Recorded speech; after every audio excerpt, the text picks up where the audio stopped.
आज हम 3 advance word समझेंगे। डिस्पाइट, इंस्पाइट ऑफ और ऑल्दो, जो मीनिंग में ऑलमोस्ट सेम लगते हैं लेकिन ग्रामर और सेंटेंस स्ट्रक्चर में बिल्कुल डिफरेंट है। अगर आपको भी इन तीनों में कन्फ्यूजन है तो ये वीडियो एंड तक देखना, आपका कन्फ्यूजन क्लियर हो जाएगा। The Indian mind translator masters English के नाम से सीरीज चली है, जिसकी एपिसोड आज 51 है। इससे पहले हमने 50 एपिसोड को कवर किया है। अगर आपने वो नहीं देखे तो आप प्लेलिस्ट में जाकर देख सकते हैं, जो कि द इंडियन माइंड ट्रांसलेटर के नाम से बनी हुई है। चलिए शुरू करते हैं। ऑल्दो का मतलब होता है हालांकि, सभी जानते हैं और हम देख रहे हैं कि तीनों का मतलब भी हालांकि है। इस स्ट्रक्चर को देख लेते हैं किस तरीके से यूज होगा। ऑल्दो, उसके बाद आप यूज करेंगे सब्जेक्ट प्लस वर्ब। एग्जाम्पल से समझते हैं। Although he is poor he is honest, हालांकि वह गरीब है फिर भी वह ईमानदार है। ग्रामर के पॉइंट ऑफ व्यू से समझने वाली बात यह है कि जब आप सबसे पहले ऑल्दो का यूज करेंगे, उसके बाद सब्जेक्ट वर्ब होने चाहिए सेंटेंस में, उसके बाद कॉमा आएगा, देन हमारा अदर सेंटेंस आ जाएगा, दूसरा सेंटेंस आ जाएगा। तो इस तरीके से आप इसका यूज करेंगे। आप और एग्जाम्पल देख सकते हैं। Although it was raining they went outside, हालांकि बारिश हो रही थी फिर भी वे बाहर गए। ऑल्दो की, क्योंकि ये कंजक्शन है, इसके बाद आप सेंटेंस यूज करेंगे सब्जेक्ट प्लस वर्ब का कॉम्बिनेशन होना चाहिए। Although he was tired, she kept walking. हालांकि वह थकी हुई थी फिर भी वह काम करती रही। तो इस तरीके से आप ऑल्दो का यूज करेंगे। स्पोकन इंग्लिश में भी आप इस तरीके से यूज करेंगे, और जब आप ग्रामर में यूज करेंगे तो आप इसी तरीके से लिखेंगे। ऑल्दो का यूज करेंगे, फिर आप सब्जेक्ट वर्ब का यूज करेंगे, देन आपका दूसरा सेंटेंस आएगा, दूसरा क्लोज आएगा। अब हम समझते हैं डिस्पाइट को। कई बार आपने देखा होगा कि अक्सर स्पोकन इंग्लिश में कई लोग डिस्पाइट ऑफ बोलते हैं। डिस्पाइट ऑफ नहीं बोला जाता, केवल डिस्पाइट होता है, उसके बाद ऑफ नहीं लगाते, जिसका हिंदी मीनिंग अगेन होता है के बावजूद या होते हुए भी।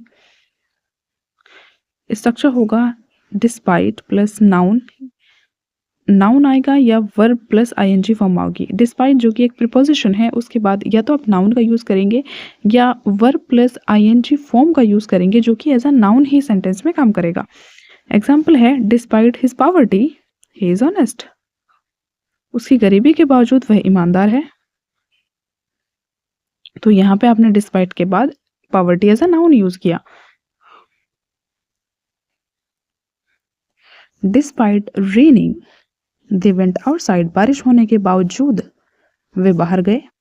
तो आपने यहाँ पे डिस्पाइट का यूज किया, डिस्पाइट ऑफ का यूज नहीं किया। रेनिंग यूज किया, जो कि वर्ब प्लस आईएनजी फॉर्म है, जो कि एज अ नाउन यहाँ पर यूज हुआ है एज अ जेरेंड।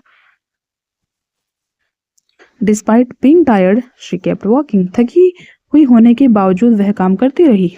तो डिस्पाइट के बाद आपने यहाँ पर बी की फोर्थ फॉर्म का यूज किया, जो कि एज अ नाउन यहाँ पर काम कर रही है।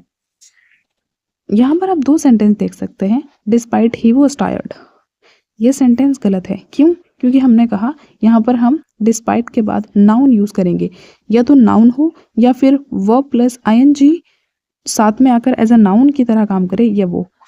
लेकिन क्योंकि यहाँ पर सब्जेक्ट यूज हुआ है, इसीलिए ये सेंटेंस गलत है। दूसरा सेंटेंस है डिस्पाइट बीइंग टायर्ड, ये सेंटेंस बिल्कुल सही है। क्यों सही है? क्योंकि डिस्पाइट के बाद बी की आपने फोर्थ फॉर्म का यूज किया है, बीइंग, जो कि एज अ नाउन काम कर रही है। तो ये सेंटेंस बिल्कुल सही है। आई होप कि आपको जो डाउट है वो क्लियर हो रहा होगा, और आगे जो है वो बहुत ज़्यादा कॉमन है, बहुत ज़्यादा इंपॉर्टेंट है। चलिए देखते हैं।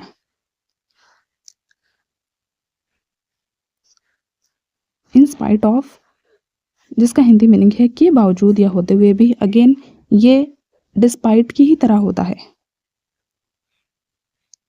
लेकिन ये ज़्यादा फॉर्मल है। इसका स्ट्रक्चर होगा इन स्पाइट ऑफ प्लस नाउन या वर्ब प्लस आईएनजी। अगेन इसी तरीके से हम इसका यूज़ करेंगे।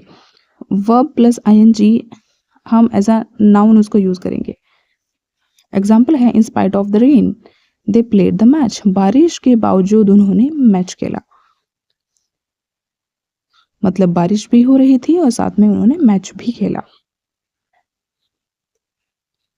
In spite of working hard he failed, कड़ी मेहनत करने के बावजूद वह असफल हुआ। तीनों ही जो हमारे वर्ड हैं ये कॉन्ट्राडिक्शन को दिखा रहे हैं। एक काम हो रहा है बावजूद उसके आपने दूसरा काम किया और वो उसके अपोजिट है। और यहाँ पे आप एज अ ग्रामर भी समझ सकते हैं, इन स्पाइट ऑफ वर्किंग, या तो नाउन यूज करेंगे या वर्ब के साथ आईएनजी फॉर्म का यूज करेंगे। In spite of her illness she came to class, अपनी बीमारी के बावजूद वह कक्षा में आई, मतलब वह बीमार थी फिर भी कक्षा में आई। दूसरा सेंटेंस उसके अपोजिट होगा पहले वाले सेंटेंस के।